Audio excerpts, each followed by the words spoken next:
huge because one of I just presented yesterday at our state conference, 2 counselors about who helps the helper. So we know all the strategies to use, and we can tell our clients that, but we're not engaging in self-care. And that means that we're not present for our clients in the way that we should be. Or I see the same thing in educators and faculty and staff, both in the public school system and in higher education. So my thought is, how can I encourage all of you to engage in the activities that bring me joy when you're also overwhelmed? Awesome. So I think for me, how I came to this work, I was really, really interested in exploring the experiences of like Black women. So my Black women who are student affairs professionals. In my grad program, no one ever talked about self-care. No one ever said that you need to think about, no one ever had that type of conversation. And so within the first 5 years of working within higher education and student life and multicultural affairs, I developed ulcers. And I developed hypertension, and I wasn't even 35. Now, true, my family had history of at least blood pressure issues, but the ulcers was a new thing. And I was trying to figure out what was going on because I was eating and I wasn't able to digest properly. I was having stomach pains, and I didn't know that I had an ulcer. And I was living away from home. That was my first job after graduate school. And so they were like, well, let's just go to someone who could kind of look and see what was going on with my esophagus. And they did an endoscopy, and she was like, oh, well, this is why you're having problems digesting, you have ulcers. And I was like, but this is my first job out of graduate school. But I also knew that the ways in which I was working in student affairs, we were told to give our cell phone numbers to students. We were told to have students have access to our Facebook. We were told to never close our door. We were told that we had to be the end all and be all for our students' livelihood. And I remember my director at the time saying, he said, I hired you for the Black students. He's like, I'm sure your resume is great, but I hired you specifically for the Black students. And if they succeed, you succeed, but if you fail, it's on you. And that was the expectation, that was the assertion. And so it was natural for me to be working until 11 o'clock at night and be expected to be there at 8 o'clock in the morning. And when I wasn't able to do that, it was like, you're not doing your job. So I had the opportunity to go to NCORE. So if anyone's ever been to that conference, it's called the National Conference on Race and Ethnicity. And there was a session called How to Not Get Buck Wild in Interracial Spaces. And the conference presenter said, and it was a room full of women of color. And she was like, you know what, I'm gonna throw out the session. Whatever you all thought it was gonna be is gonna be something else, because I'm concerned about what's happening to you all on the job, because nobody was checking in on us, right? And so she was like, everyone put your hand on your head, put your hand on your heart, where your heart and your mind come together, that's where your spirit will rise. And that session was life-changing, because I knew that I was interested in like what was happening to Black women, because I was looking in terms of research. There was nothing that looked at practitioner experiences, Black women practitioner experiences, centering student affairs. There were Black women faculty experiences. Some of you all got a chance to hear me talk about last week in terms of the research that's happening with, faculty of color and Black women, but there was nothing that was talking about student affairs folks. And so going to that session in a room full of folks who are working in higher ed and in diversity and Greek life and all of that. And all of us were essentially each other's support system. I cried, like I didn't know these folks, and I was crying like they were my best friends. And it was the space that we didn't have to put out anybody's metaphorical fire, that we were each other's person. The funny thing is I still keep in contact with folks that I met there, and that's been about almost 15 years ago, because it was just so centering, right? And so for me, even why I decided to come on the faculty track was that I wanted to be the folks that are talking to my students about self-care. I wanted to make sure that I wasn't, yet another person that says in terms of an equitable worker norm that you should be working, 80 hours a week and expected to do it again without caring for your well-being. No. And so that's literally my rationale. Like, I love research, but I also want to talk to new practitioners. Like, one of my students right there, that literally talks about this why and this rationale. So this is hard work. This is hard work, but it's also really connected to how I see the world and how I think it should be. as it relates to higher ed and practitioner effectiveness. Thank you so much. Thank you for the introductions and kind of grounding us in this work in this space. And so we want to open it up to questions and see if folks who are here or online have questions. So please feel free, if you have a question, you can raise your hand or you can type your question into the chat. If you have a question. I have a question. What are, like, you guys get 1 to 2 like strategies? So I'm in K-12 and I've been to district blend and you for me in the last couple of years, and it's so exciting because there's opportunities, but it's also like, well, where do we start? So one thing that's going on in our district right now is really a focus on adults through the social emotional learning lens. Thoughts on what that could look like. How do we really define adult health care where it's not we're providing yoga today or it's massage day, but like actionable, I'm in the moment, on the job strategies to take care of myself and others. I'm a big proponent of mini meditations. So there's 2 to 5 minutes. The thing we do worst in our lives is breathing. And most of us are breathing from here. So you breathe, you're doing the chest breathing, and then if you start to panic or feel stressed, you're breathing from up here, but you need to hyperventilate, right? And so you can feel like you're panicking just because of where you're breathing. So one of the things I try to teach people is diaphragmatic breathing. So if you try to push your abdomen with your breath, it fills your lungs better and it prevents you from going into panic. And what's ironic is kids and babies and infants and toddlers do this naturally. We learn to breathe up here.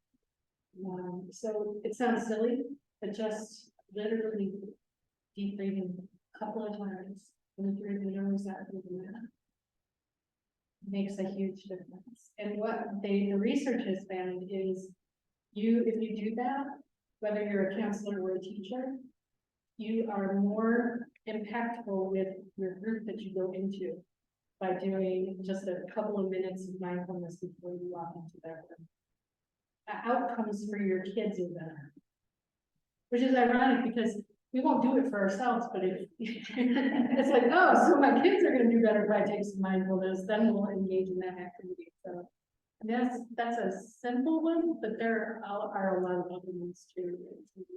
And even engaging with your students is something, doing a progressive muscle relaxation. It doesn't matter how old you are, it benefits. Reminding yourself, like, when was the last time you did something for yourself? When was the last time you went on a date with your significant other? If you're creative, when was the last time you created art? Those kinds of things. So trying to get people back in touch with their connection. That. And I think too, I think it's also important to kind of acknowledge your space, acknowledge the things that you kind of even encounter just in that day. Sometimes we just get so busy to like, on to the next meeting, on to the next conversation, on to the next, but work within your schedule breaks. Work within your schedule time to do the reflection. It's really hard sometimes, especially as we have these meetings, we're trying to put out, all of these metaphorical fires, but you can't take care of all of those fires unless you've taken care of yourself. Like I kind of said, as someone who didn't do that, the consequences of that are really health-related challenges. And so maybe it's also having a conversation with your principal and your administration about, you all do have book studies, so maybe it's a conversation about like book studies that can center wellness and well-being. I mean, we know from the higher ed space, when students were having to kind of go virtually, like the space that they would relax was no longer that. It became their classroom, right? And so now, we're all back and it's there were some things that we kind of implemented in the virtual time, whether that was taking a break from our laptop, whether that was, okay, I'm not gonna be answering this email after 8 o'clock, that you may wanna kind of think about how much more you got done, what was the quality of the work when you kind of implemented some strategies for self-care, and think about implementing that, being intentional, but also giving yourself grace, because I often don't think that we do that enough. To say, you know what, I accomplished quite a few things today. I'm gonna congratulate myself, I'm gonna reward myself with something. I literally just had this conversation with my doc students, because they're dissertating and feeling kind of alone in bed. And so I was like, when's the last time you congratulated yourself? And hey, you know what? I wrote for 2 hours today, and I'm gonna say that's great. You know, I'm not, conquering Mount Everest or whatever those things are, but like, I'm doing something that's valuable to me. I think I would just add, that before any of those things, like, just really helping to be in touch with your whole feelings and being why you might be triggered by something. There's a great book that I recently, and I'm bringing it up, but it's called My Grandmother's Hands. And he talks about the soul nerve and the lizard brain, which I think is really interesting, but the soul nerve, he says, is where you just have your reactions, and it's connected to everything, right? To how you're thinking, how you're feeling, how you emotionally, but if you don't know, like, I think about parenting, right? Like, if the parent just automatically like loses their mind because of something, they don't understand what triggered them, right? And how can you help that? I used to do parenting classes and working with young families, and that immediate response to want to spank, what is it that actually triggered you to make you want to be angry at your child? That taking just that brief moment to kind of make the connections of why you're upset, then the breathing, and then the processing, I think can be really good, because you don't, sometimes we get so busy, we're so involved, we're so engaged that we don't stop to think like, why did that person just say that and it bothered me? What about that was something that triggered or helped make me feel a certain particular way? That brief couple of seconds, think about what it was, can really help you to understand what's going on within your soul nerve that's triggering all those other responses. Can I also add too, there's actually another really good book called The Body Keeps Score, that talks about how your body is often a reservoir for all of the trauma, all of the things that you experience, and we often don't take stock in that.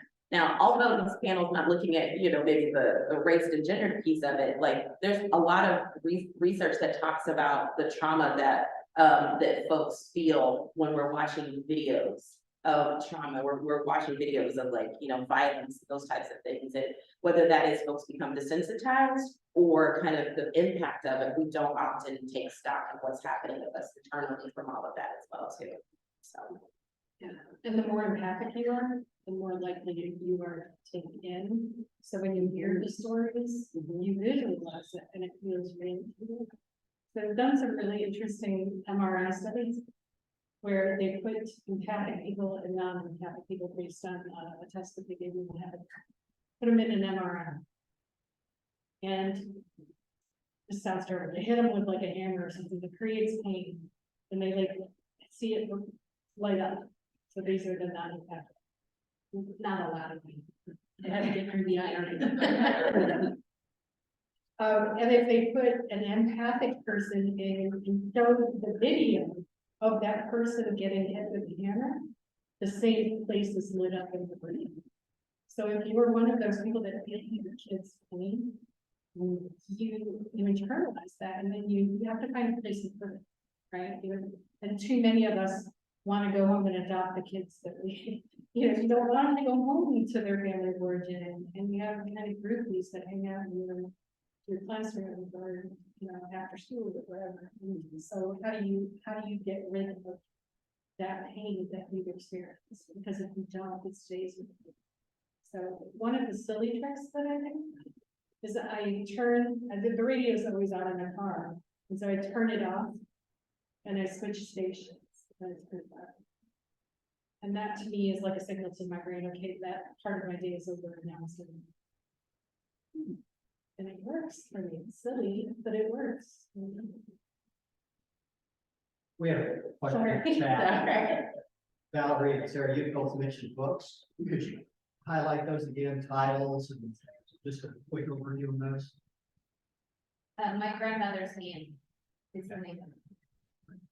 Yes, I think that's it on there. Yeah, so it's called The Body Keeps the Score, Brain, Mind, and Body in Healing of Trauma. Scott Vassell and Kirk, but we do have other resources too that we can also send out. Mhm. Thank you. Thank you so much. It's really interesting hearing how things can manifest in the body and paying attention and that type of thing. Sounds like it's a common thread across those responses. So, question for you. I did, the toxic culture that you were describing, Dr. Thompson, exists on a number of different levels. I know that like K-12 right now, that toxic culture was excellent when I was in that setting. So it's push, if you're not working, 6 a.m. to 11:49 p.m., you're not a team player, all of those barriers. What advice would you, or what would you like to say to school boards and the superintendents? Because that is where a lot of that pressure is coming from. If I could jump in, we've also had a request, if you could repeat the question before you answer it, it'll help the folks on Zoom know the context. So Chris asked basically, what message would you send to school boards and superintendents and folks in charge, policymakers about the need for self-care among K-12, K-12 folks? Is that's it? Yeah. First of all, I would say that I'm always like the research person first when I'm dealing with folks that want data. And the research indicates that if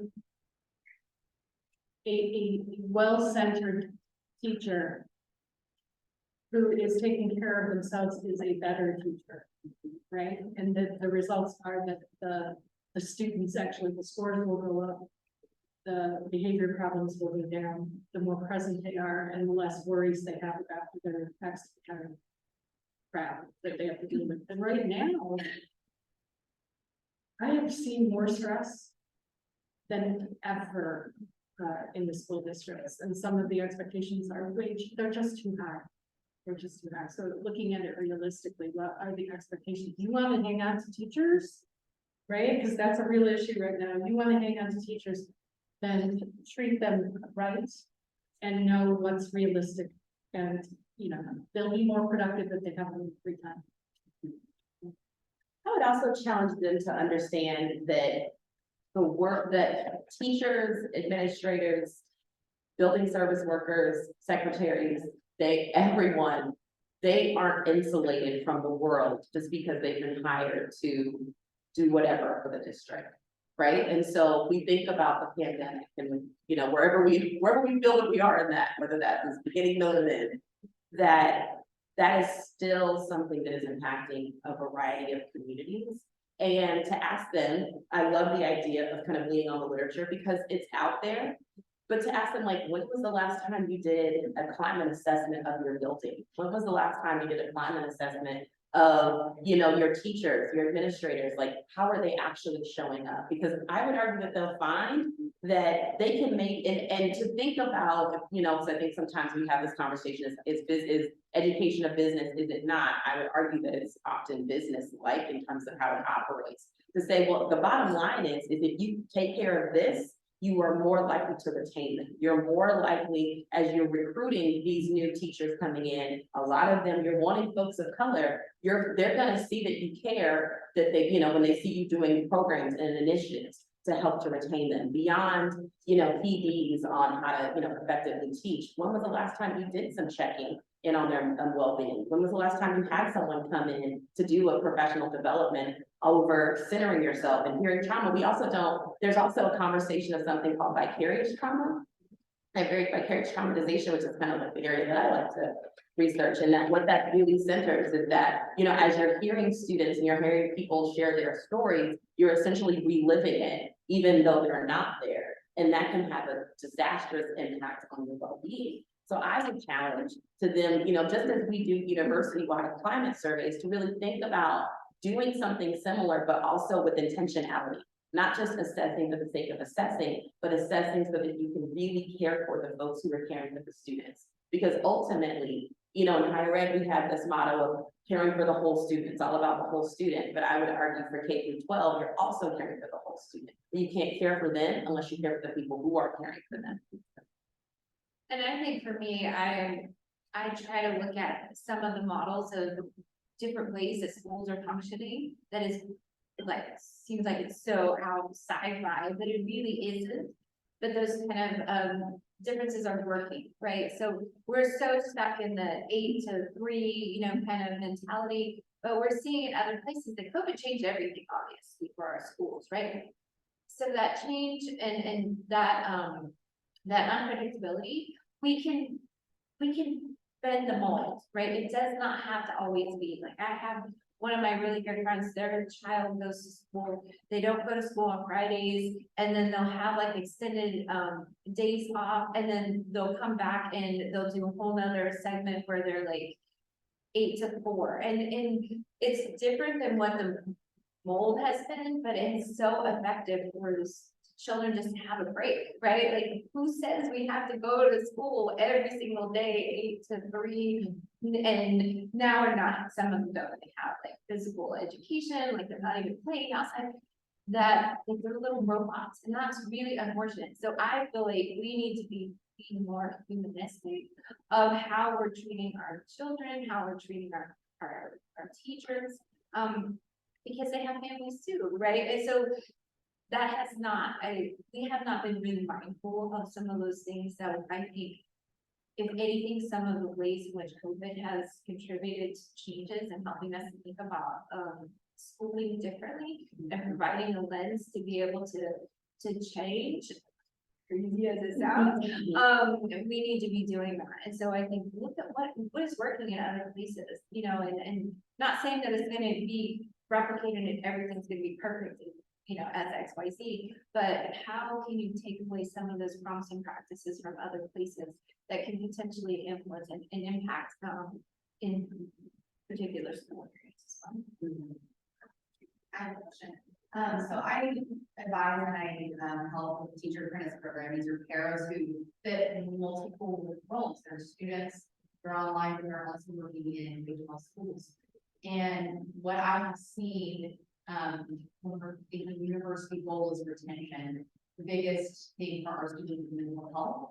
And I can tell you my job has switched from academic to being someone on the phone, and they are about they're falling, they're stressed out about being a student, their family, and how they're treated in schools. And I've helped students find other jobs with districts that are doing the right thing and set up to promote and help, you know, those in those positions. So my big question is, when we're looking at paras, my question in their role, I mean, I've had multiple times where they're in the hallway just with children who are fighting and kicking them and cussing at them, and just they're hearing them every day.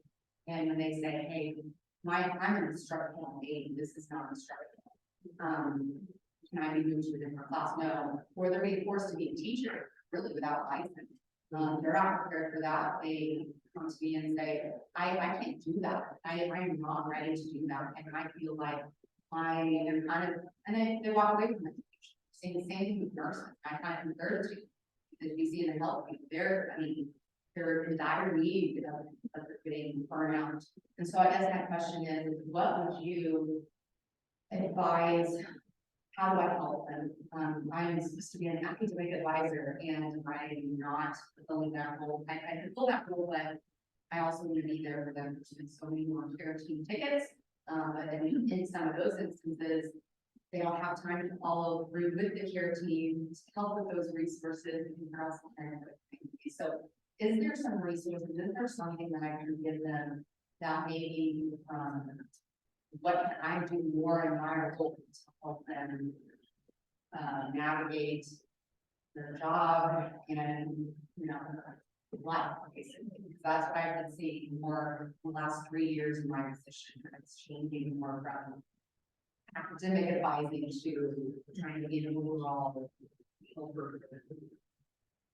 I would say one of our flaws, in the mental health services that we can provide on campus is there isn't any tele.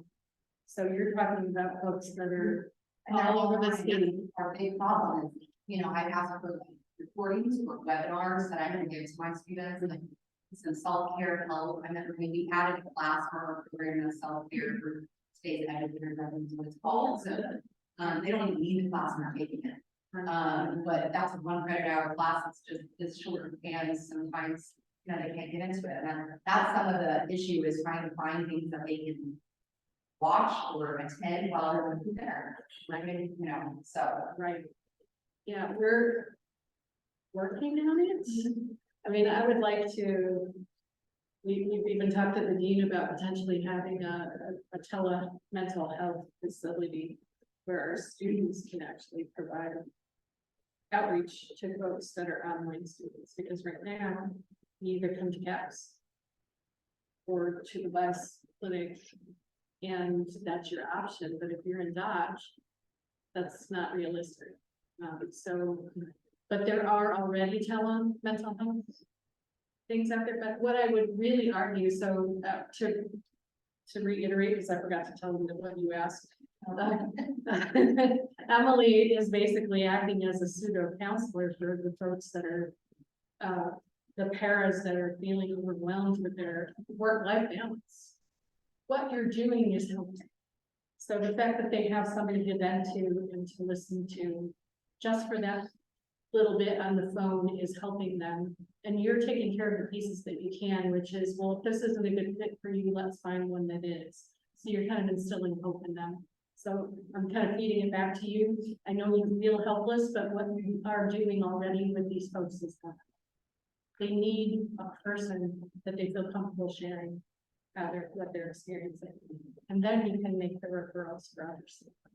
I do also, I love that too. And I do also wonder, in addition to the things that you're doing, in terms of the support, is there a way that you can provide some type of cohort-based support where you're not only the one supporting, they're also supporting themselves? So whether that is, you know, everyone who's, you know, you're one of your parents. I was a parent too. I was a parent at Adams, and I was teaching. We have a lot of students at Adams right now. I loved it. I worked in SPED, like that was my thing, and I was teaching. I did the pullout of all of the grades.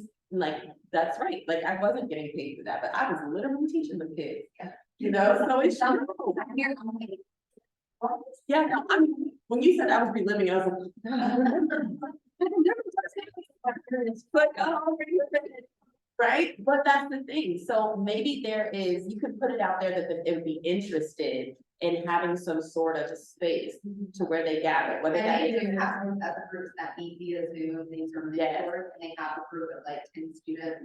And I know they stress, oh my gosh, those meetings run so long, because a lot of what they do is just vent about things going on, like, and ideas and resources. So Like, I love that, because it could also be something as small as a group chat. I mean, I know most don't always love the group chats, but just something to where they can say, hey, listen, I'm having a really trash box day. Can someone just encourage me? Or here's a meeting that I have, just something that you're not the only one pouring life into them, that they're also pouring life into each other. Because we often don't think about, I mean, like Dr. Mon and I, like, I'm texting her, we talk all the time, like hours. I'm like, hey girl, what you doing? Like, sometimes you just really need that. I think that's one piece. I do also like the idea of the class that you're doing, but maybe, you know, when you have folks coming in, maybe it's like a conference, like a, you know, drop-in, okay, like, you know, when you first come in, we're gonna have like a week of sessions, or, you know, for the semester, there's gonna be 4 things you can drop in, both virtually and not, that just talk about self-care practices. Maybe somebody can't get into the class, but they can come into the session. And whether that is, you know, you get somebody from the Wise Clinic, you know, to come and talk about, you know, like, okay, so let's talk about journaling. Let's talk about, when was the last time you checked in on yourself? Like, when was the last time you checked, you know, you went to the doctor? Because we also don't think about, hey, listen, I've had a pain, I've had a chest pain, and I just thought it was gas, but it's going on for a long time. Like, I mean, for me, when we talk about stress, like, particularly within the Black community, like with Black women, fibroids are a real thing. And I was having really severe pain for years. And my friends were like, hey, listen, that's not normal. You need to get that checked in. And it wasn't until I had a serious situation over the summer where I went to the hospital, folks didn't know that, that I was like, okay, you know? So I think it's also something of just having support outside of you within their own border rates. And I would, I would say that cohort, like before this, I was presenting a different topic. And what do? I get Sara and Valerie, and I'm like, I'm really nervous. And they're like, okay, breathe, you got this. I've been doing this for how long? And it's still really helpful to have just your friends or support network to have your back. By the way, I really, it went really. And there's research that says the value of cohorts. We know that, like, there's research that says when grad students have cohorts, they actually successfully finish, right? We know there's that out there, but sometimes it's just, doing that within your own program, so. My question for you is, what is that doing for you? Please don't ask that. So on my professional development, self-care has been on there as my supervisor for about 4 years. 3 years ago, I started doing F45 on my lunch breaks, the fitness class. Yep. Ever since I've been doing that, but I was almost forced to do that. I am what you were saying, I don't go to the doctor where the doctor says, we haven't seen you in 2 years, I'm like, what? And because I do things like if it's up my time, like I have other things I need to do, that could be on the back burner. But then, things happen and you're like, oh my goodness, I'm not feeling well, where you need someone else to tell you. But it is a funny story because I do follow in that, but I also have, I have to serve my students in some way, but I did realize in my developments because that was like, hey, what are you doing for you? You're working too long, you're doing too much, you're not taking breaks. HR was emailing me on the way to run on my hours, losing my vacation. So it's like, hey, we need to do something. And ever since then, I mean, those classes have been fantastic. If anyone looking for an avenue to get out and not think about work, it helps me and I feel so much better when I come back out when I'm 12 to 1. So it's great, and I walk and do that. You see students and other staff, there's a lot of staff, I know people doing it. So yeah, I mean, it helps. Something I don't think I'm actually. I've seen it still at work when I'm getting out of my class at 7:30, and I know you're not supposed to be there. Boundaries are not a bad thing. Like, I didn't know that. As people in education, we're servants. Really bad, to go back to that. I mean, it's kind of like our mothers in that way, that mothers do things without being told to do it, and then we have to force them to do something just on Mother's Day, or just stop, you're not cooking or something. And I think educators do that in that way, that we have a hard time letting, I mean, I'm a doer, let me do what you do, and Well, there's also a gender component to that, right? Like, that's kind of our research. But kind of really looking at what are ways that maybe our field makes us feel that if we're not pouring from this empty cup, we're not essentially doing our job. And I think we have to reframe that. We have to kind of go back to say, wait, boundaries are not a bad thing. Like, there's a quote that we talk about, Audre Lorde, right, poor mother, Audre Lorde talks about self-care, and self-care, it's not selfish, it's a lack of self-preservation. Like, you want to be able to take care of your students. Like, if something happens to a plane and you're flying, what do they say? Put your mask on first, right? Before you do that for other people. And like this year, Jody has been on me about like boundaries and like self-care. Everybody, she's like, you're doing a bunch. This was the first year that I literally created a for real boundary, and I felt major guilty. So I felt really, really guilty about it. And I went and explained to the students, like, okay, listen, I'm trying really hard. And they were like, okay, that's fine. Like, I don't know what I thought it was gonna be. But in my head, I thought they were just gonna come from me in creating this boundary. But it's been beautiful. Like, I was talking to students today about what my boundary was. They're like, that makes sense. And it's funny because this is my research. I eat, sleep, and breathe it. But I had one of my students, because I was checking emails at 11 o'clock at night. I was sitting, checking emails, but sending them at 2 a.m. I was grading at 2 a.m. Like, it was never a thing. And one of my great students, he's actually at Texas Tech in their doc program. And he said, you know what, Dr. B, we know that you love us. We feel that you love us. It radiates everything that you do. but we're concerned that you're sending emails at 11:30 at night. How true is that for you to practice what you preach? Like, you're not living by the thing that you're talking about. And I was like, who do you think you're talking to? But then I was like, you're not wrong. You're not wrong. How does this equate? Now, it took me 4 years to finally do that, because I was really guilty about it. But I tell you, I just feel so much joy. I'm like, Saturday, what anything I want, you know? You do not want to know what that boundary is. Yeah, it's what you want to. It's it's a email boundary in terms of like, I do not check my email, do any work in my house, my room. Like, my room is a safe space, it's a space of peace. So that means if, you know, I know that there's email or something's coming through, I actually will get up out of bed, step outside of my room and check it. Like, I am guarding my space. Baby steps, but also it's the time of like, I have an email response time. I've never done that before. I have colleagues that do that. So I finally have that, but I also have the time where, you know, it's after like 9 o'clock at night, I'm gonna respond, you know, I tell them when I'm gonna respond, but it's not like I'm gonna respond at 11 o'clock at night. I have a, you know, 48-hour situation. So it's just being really clear about that. And it's like, I don't love my students less by creating boundaries.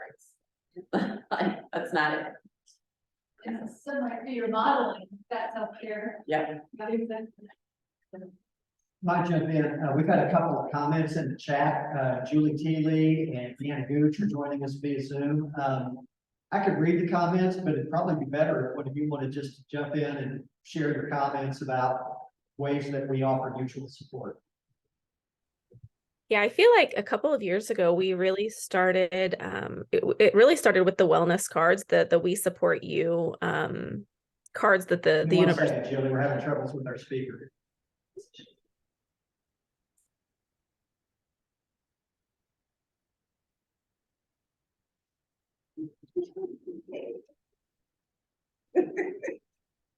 Want to try that one more time? Sure. Can you hear me now? Sorry. Deanna, I'll read the comments. Yeah, I'll try. Can you hear me, Clay? Because my voice is so loud, you can hear me from Washington. So anyway, and again, Zoom folks, we're not hearing you at all on this end. It should be coming through the owl, and it's not. But Julie mentioned in the chat, this is exactly what we do in our small group mentee meetings. Every meeting, we have a wellness check activity and or strategy to practice. Deanna then jumped in and said that she agreed and was thinking the same thing. And the We Support You cards have also been helpful. That's of course a university led program that we have. Then Julie agreed and said there's always room for improvement, but hopefully they are gaining some support skills in that environment. So Zoom folks, if you'll keep entering comments or questions in the chat, I'll be happy to relay those. Sorry for the audio issue.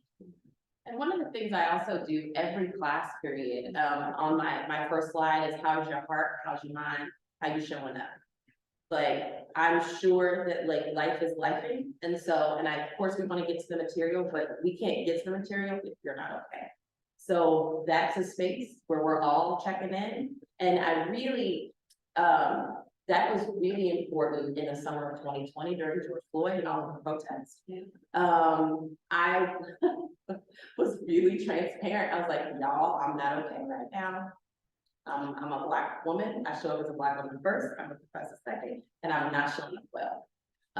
So, and I said, the thing is too, in higher education, we're all about self, thinking about who you are and how you're showing up. And I said, I am modeling that for you all. I actually wrote a piece with my really good girlfriend about, because she identifies as an Asian woman, and when the events happen in the Asian community with all the beauty shops, I asked her, when was the last time somebody checked in with you? When was the last time as a faculty member, because she was the only Asian faculty in her whole division. I said, when was the last time they checked them? Has anybody said how you're doing, how you're living? Because she was also supporting her Asian students who were feeling really traumatized during that space too. So it was trauma on top of trauma on top of trauma. In addition, you're expected to just teach. And she said, no one had checked on her. So we wrote a piece about what does it mean to authentically check in on folks of color doing the work that we're doing. Because again, similar to the conversation I talked about in terms of, you know, secretaries in the building and principals and vice principals and you know, and building service workers, you don't stop being a person of color just because you've been hired to do these things, right? And so just as other instances maybe trigger you and traumatize you outside, you're taking that into the work that you do. And so kind of going back to the conversation I had last week about doing the authentic check-in, it's a real thing. You've been mentioning a lot, it almost sounds like an accountability partner, almost, that sometimes we almost need that in self-care, because I don't do anything until I literally hear someone say, I'll be your accountability. get out of even if you're mentioning is always, it almost seems like we always need someone where it's only until someone tells us something that we act on something. And it almost seems in that way. I think when a lot of therapy sessions, they always talk about we need to have someone if you're trying to kick any sort of habit, you need to have an accountability partner, because I mean, in almost that sense, I'm getting a lot of that from hearing someone asking, hey, have you thought about how you know, like it's almost meaning and someone I do, I'm like, bro, it's 4 o'clock, you could wait, get out of your office, yeah. like that's the thing we feel like in schools, if there's someone like you in the schools doing the same thing, keeping each other accountable to not only do your job, but I mean, to take care of yourself, because you don't do it until forced to do it or something. We have about 5 minutes left. This has been a great question and answer period. I would like to give each of our panelists a chance to maybe share some closing remarks, things that you want our K-12, pre-K-12, and our higher education folks that are joining us today to avoid them. I would definitely just want to piggyback on the accountability partner. I use my students as my, so I told them, because I try to practice what I preach. And if I'm going to talk to them about self-care, one of the things that I want to do and that I've developed is Creativity Wednesday. So on Wednesdays, and this was after a conversation with my husband, it's like, you're so much healthier if you're drawing. And I'm like, huh. And I never make time for it. So Creativity Wednesday, so I will teach on Wednesday nights. Okay, I can do this. So I told my students. So I went to the conference yesterday and they're like, did you do your art yesterday? I'm like, no, I'm not. You know, I go, but I did go on a date. And they're like, well, that's self-care. And I said, it was with my husband. I just wanted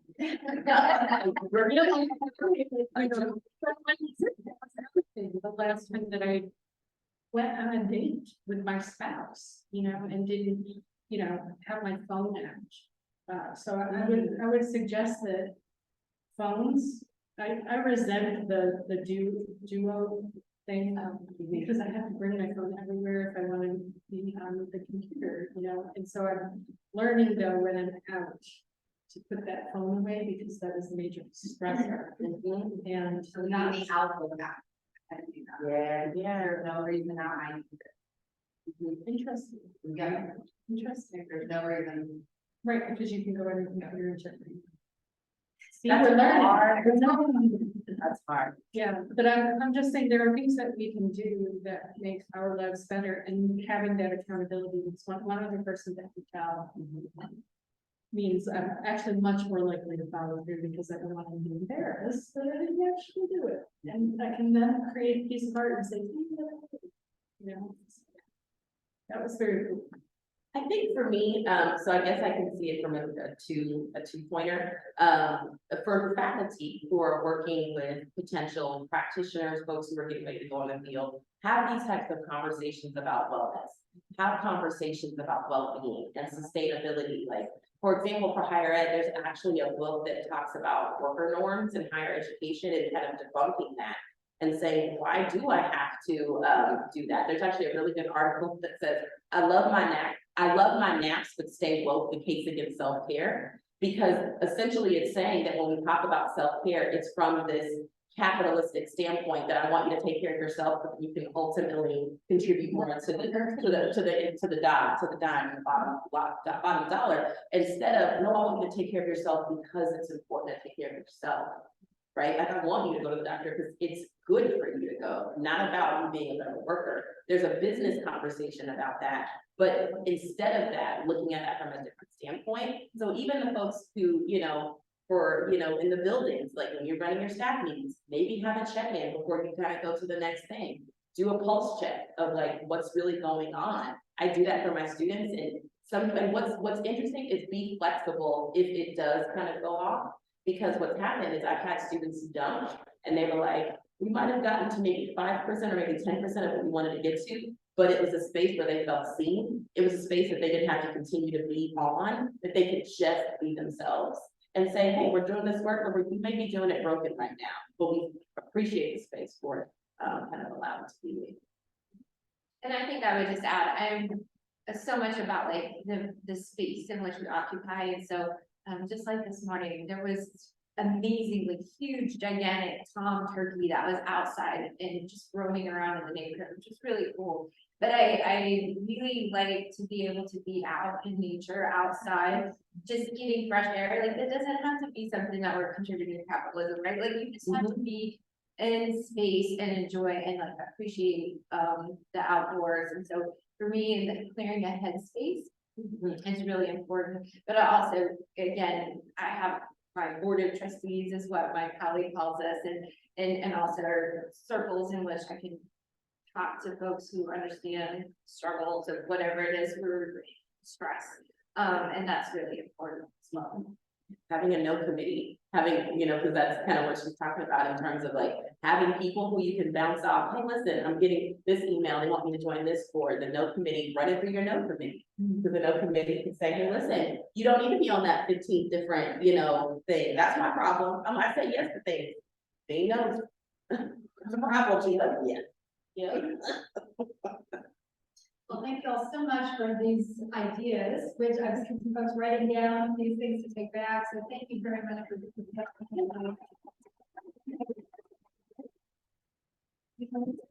So thank you all for joining us. Our next session for Corbin Connect will be on Friday, April the 7th, from noon to 1. And this time we're going to do more like a type talk style. So kind of limited space, and Ray Miles will be with us, and we'll be really focused on digital transformation in the field of education. So we hope you will join us for the live stream April the 7th. Thank you. Nice. You're going to take care of